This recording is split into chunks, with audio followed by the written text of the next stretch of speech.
Compassion is the basis for morality. Arthur Schopenhauer. Dawn of the Deaf. Trigger warnings for this episode are sexual assault, rape, and ableism. Please stay safe and stay sane. Thank you for listening.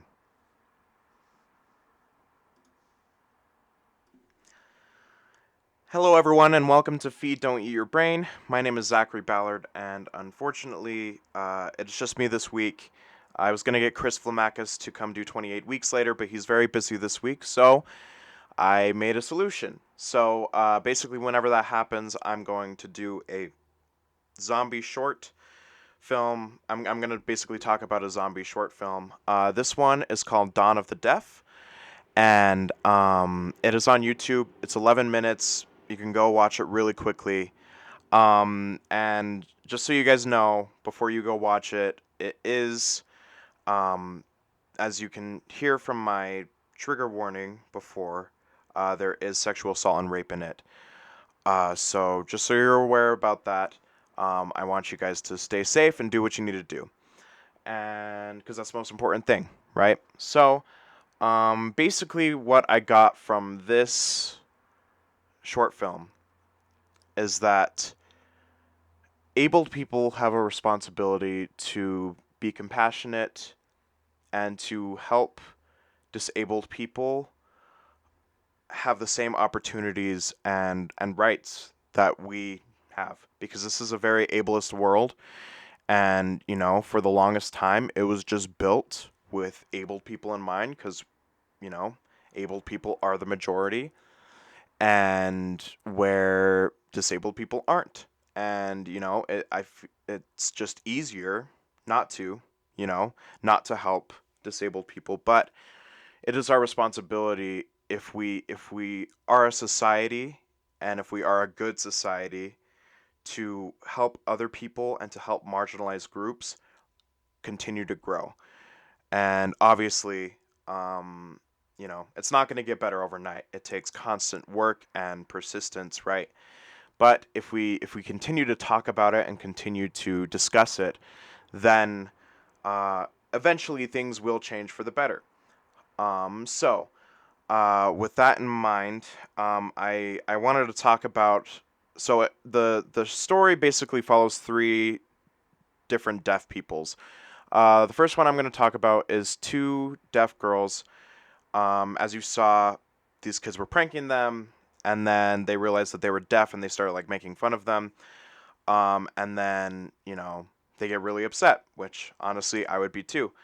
And then the other one is this man is winning an award, and he's talking in his oral voice that he was probably oralized to speak in, and he said, "I was made fun of for this voice, and I'm going to talk in this award ceremony without an interpreter to show how far I've come while using my voice." And then the final story is really sad. This girl, this girl's deaf, and her dad has learned sign language, but her mom hasn't. And we find out that her dad's a piece of shit, and is purposefully censoring her daughter from her mother, and not telling her mother what she's actually saying. And then he ends up sexually assaulting her and raping her. And you know, this one really tugged at my heartstrings, because it's important. It really is important that we do everything we can to accommodate for disabled people. Um, if the mom had bothered to learn sign language, you know, and had bothered to understand her daughter and to read her daughter's body language, that probably wouldn't have happened, and or it the abuse that she was receiving from her father would have been cut short, right? And and if we understand that disabled people are people, and hopefully all my listeners understand that, obviously, but you know, um, in order to fix things, we have to talk about them, right? So it and I honestly, with the two girls that were walking down the street and got made fun of and ridiculed by these douchebag boys that were just pranking people. Um, if those boys had learned, proper etiquette and proper use of, their words and their actions, then and if more people learn that, then it just makes things easier. And no one likes to be ridiculed.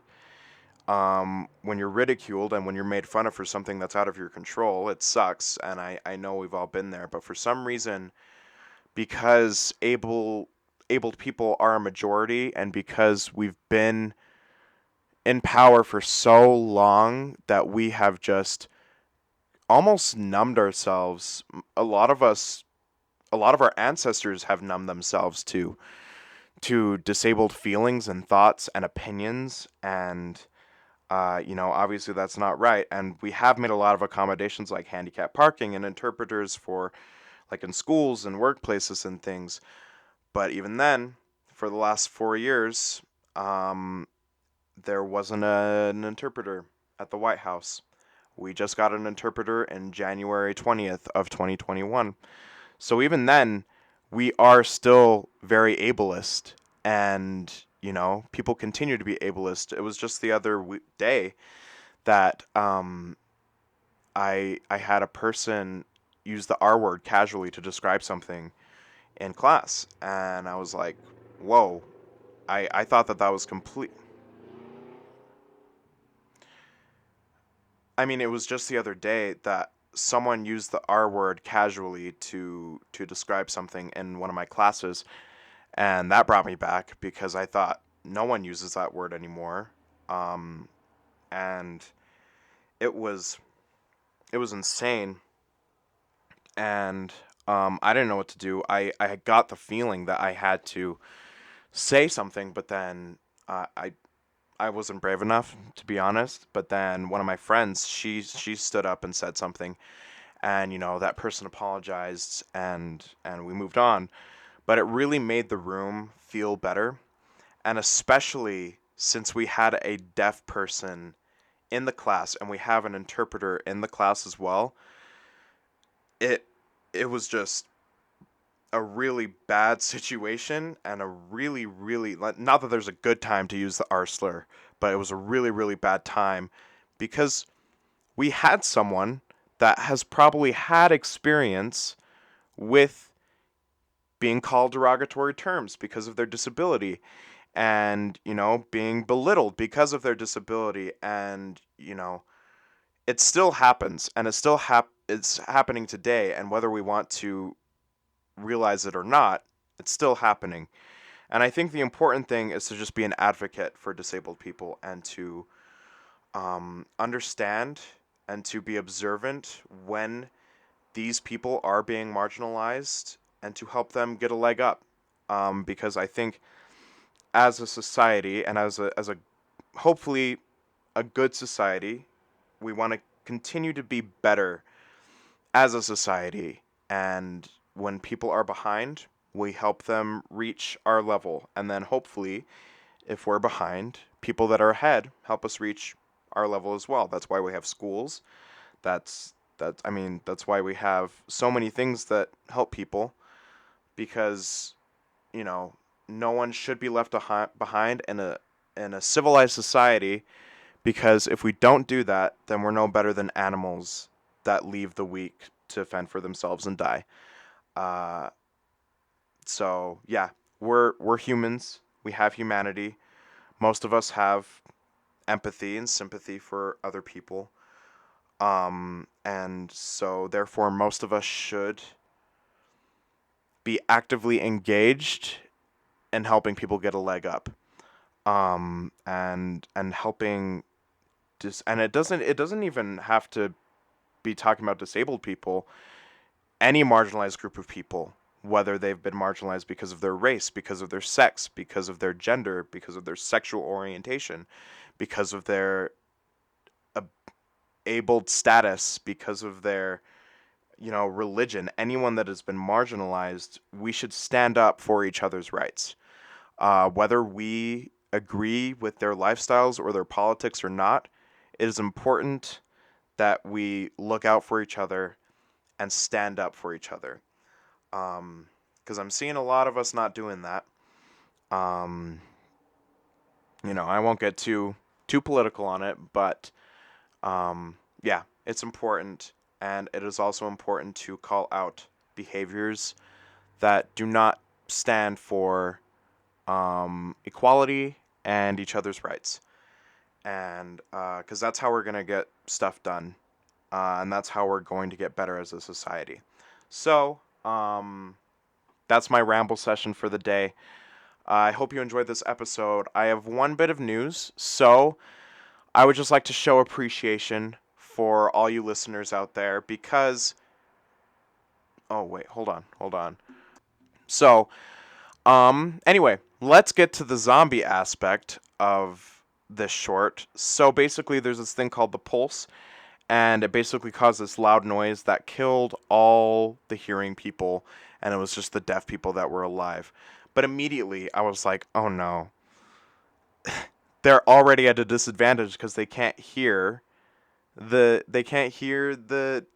zombies because when the hearing people they died and then they woke up as zombies, and I was like, no, like everyone's gonna die, and talk about a fast virus rate, like way faster than 28 weeks later or any zombie virus I've seen, because it's like all of a sudden most of the people, like 99% of the people are dead, and then they wake up as zombies, and there's like that like 1% that's deaf and can't hear that has to fend for themselves. I don't know. It was a very hopeless world. I just thought it was a really cool twist on it. But again, it made me think like they were already at a disadvantage, and then they were at an even more disadvantage. And I think the short film was showing how much of a disadvantage disabled people really are at. So, yeah, I've been on my ramble session for the day. So, I have one announcement to give. So, I would like to express appreciation for all you listeners out there. I think I have about 150 listens so far and like 15 consecutive listeners. Of course, there's more than that, and it's also not by a lot, but it's also international. Like there's people from like Germany and Canada and even like Iceland that have listened to this podcast. So I just want to express my appreciation for you guys as we reach the end of season 1 and we go into season 2 in 2 weeks. Hopefully we will have sponsors because I have enough listeners now that I can get sponsors and I can, start getting more revenue off of this to make the episodes better and to make, my films and my production company, Fortin Horseman, better. And so I would just like to express appreciation because, all the money that is I get from this, it's going to go straight into the production company and straight into making this podcast better, so that we can end up making better content for you guys to consume. So I really appreciate you guys. Thank you so much for listening to this episode.